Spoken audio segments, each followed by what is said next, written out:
بسم اللہ الرحمن الرحیم۔ السلام علیکم ناظرین اکرام، عمران خان کا سپاہی ایک اور ویلاگ کے ساتھ حاضر ہے۔ عمران خان کو دنیا کس نظر سے دیکھ رہی ہے، اس بات کا اندازہ ہم اس ایک آرٹیکل سے لگا سکتے ہیں جو نیو یارک ٹائم نے لکھا ہے۔ نیو یارک ٹائم کے کسی تعارف کا محتاج نہیں ہے، یہ پوری دنیا کا ٹاپ نیوز پیپر ہے۔ امریکہ سے اس کی اشاعت ہوتی ہے۔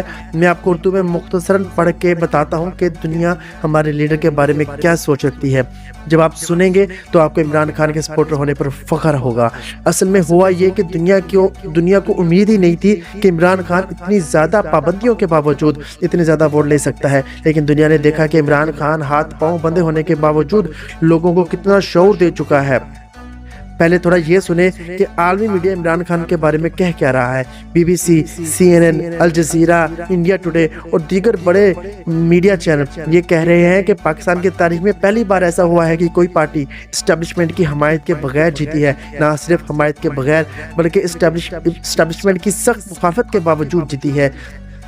اور ایک تحقیق مزید کر رہے ہیں کہ پی ٹی آئی پر کون کون سی پابندیاں تھیں اور ان پابندیوں کو پی ٹی آئی نے کیسے فیس کیا، نہ صرف فیس کیا بلکہ ان پابندیوں کا حل بھی نکالا۔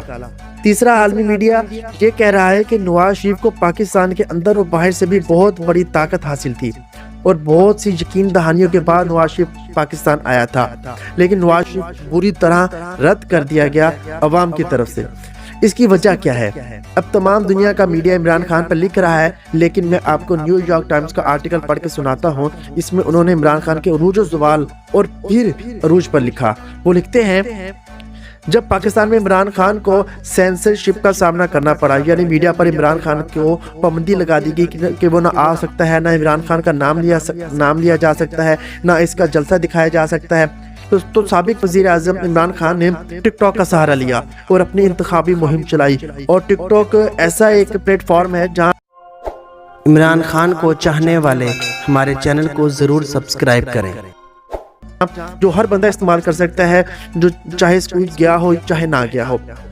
تو عمران خان نے اپنی سیاسی مہم کے لیے ٹک ٹاک کا سہارا لیا۔ پھر جب پی ٹی آئی کو جلسے، جلوس اور ریلیوں سے روکا گیا تو پی ٹی آئی نے ورچوئل جلسے کروانے شروع کیے، یعنی کہ آن لائن جلسے کروائے۔ پھر جب عمران خان جیل میں ہونے کی وجہ سے سپیچ نہیں کر سکتا تھا تو عمران خان کے الفاظ کو آرٹیفیشل انٹیلیجنس کمپیوٹرائز AI کے ذریعے عمران خان کی آواز میں تبدیل کیا، اس کے الفاظ کو تبدیل کر کے لوگوں تک پہنچایا گیا۔ ان کے پیغام کو لاکھوں پاکستانیوں نے سنا بھی اور سراہا بھی۔ عمران خان کے پیغامات کا متن تھا کہ پاکستان کو کیسے معاشی بحران سے نکالا جا سکتا ہے۔ پھر الیکشن پر عمران خان کے حمایت یافتہ آزاد امیدواروں نے سب سے زیادہ سیٹیں جیت کر نئی تاریخ رقم کر دی۔ پاکستان میں پہلی بار ایسا ہوا ہے کہ کوئی ایسی جماعت جیتی ہے جس کو فوجی حمایت حاصل نہ ہو۔ نیو یارک ٹائمز لکھتا ہے کہ ہر وہ نوجوان جو عمران خان سے جڑا ہوا ہے اور انٹرنیٹ سے جڑا ہوا ہے، وہ پاکستان کی سیاست کو ایک نئے روپ میں ڈھال دیا ہے۔ اگر پی ٹی آئی اس وقت حکومت بنانے میں کامیاب ہو جاتی ہے تو یہ بھی پہلی بار ہوگا کہ ایک ایسی پارٹی حکومت بنائے گی جس کا لیڈر جیل میں ہو اور اسے اسٹیبلشمنٹ کی حمایت حاصل نہ ہو۔ ان انتخابات میں عمران خان کی جماعت ایسی طاقت بن کر ابھری ہے جس کا بیانیہ نوجوانوں میں بہت مقبول ہے اور عمران خان کو نوجوانوں کی بھرپور حمایت حاصل ہے۔ ایسا لگتا ہے کہ نوجوانوں نے اس فارمولے کو رد کر دیا ہے جس کے تحت چند ایک لوگ ہی پاکستان میں حکومت کیا کرتے تھے اور انہیں اسٹیبلشمنٹ کی حمایت حاصل ہوا کرتی تھی۔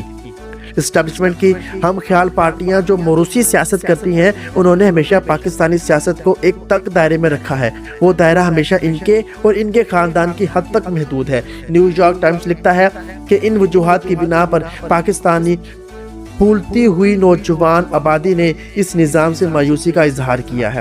ایسا نظام جس میں چند لوگ اور ان کا خاندان ہی شامل ہے۔ اس طرز سیاست سے پاکستان کا نوجوان بہت حد تک مایوس ہو چکا ہے، جبکہ عمران خان نے ان نوجوانوں کی مایوسی کو اپنے حق میں ختم کر دیا ہے۔ عمران خان نے نوجوانوں میں ایک ایسا نیا شعور پیدا کیا۔ عمران خان نے ملک میں اشرافیہ کو ننگا کیا اور نوجوانوں کو حقیقت سے آگاہ کیا، ایسی حقیقت جس سے پہلے کوئی آشنا نہ تھا۔ عمران خان کا بیانیہ اب ہر مایوس نوجوان کا بیانیہ ہے۔ ووٹروں نے اپنے ووٹ سے اسٹیبلشمنٹ کے اثر و رسوخ پر ناراضگی کا اظہار کیا ہے۔ عمران خان کے دور حکومت کے آخری حصے میں ان کی مقبولیت میں کمی ضرور ہوئی تھی، لیکن ان انتخابات کے نتائج نے عمران خان کی پارٹی کی شاندار واپسی اور جیت نے تجزیہ نگاروں کو حیران کر دیا ہے۔ پاکستانی اسٹیبلشمنٹ نے پاکستانی سیاست میں اس بڑی تبدیلی کو نظر انداز کرتے ہوئے عمران خان کو دیوار سے لگانے کی کوشش کی، اس پر مختلف نوعیت کے کیسز بنائے جس کا نتیجہ 34 سال قید نکلا۔ تاہم ان ہتھ کنڈوں سے الٹا نقصان ہی ہوا اور اس سے پاکستان میں اسٹیبلشمنٹ کے بارے میں جو رائے تھی اس میں زبردست تبدیلی آئی۔ نوجوان اب سوچتے ہیں کہ ملک کے مستقبل کے فیصلے اب ہم کریں گے اور کسی کو نہیں کرنے دیں گے، بند کمروں میں فیصلے نہیں ہونے دیں گے۔ موجودہ انتخابات کے بعد اسٹیبلشمنٹ کی سیاست میں مداخلت ایکسپوز ہو گئی۔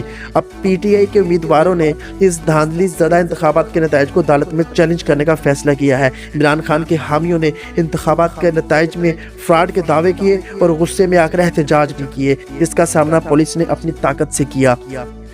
پی ٹی آئی بیلٹ کے ذریعے امن پسندانہ انقلاب کے باوجود ملک کا ماحول ابھی تک پریشان کن ہے۔ پاکستانی تاریخ میں ہمیشہ ملٹری مارشل لا نے سیاسی منظرنامے کو گدلا اور پریشان کن بنا رکھا ہے۔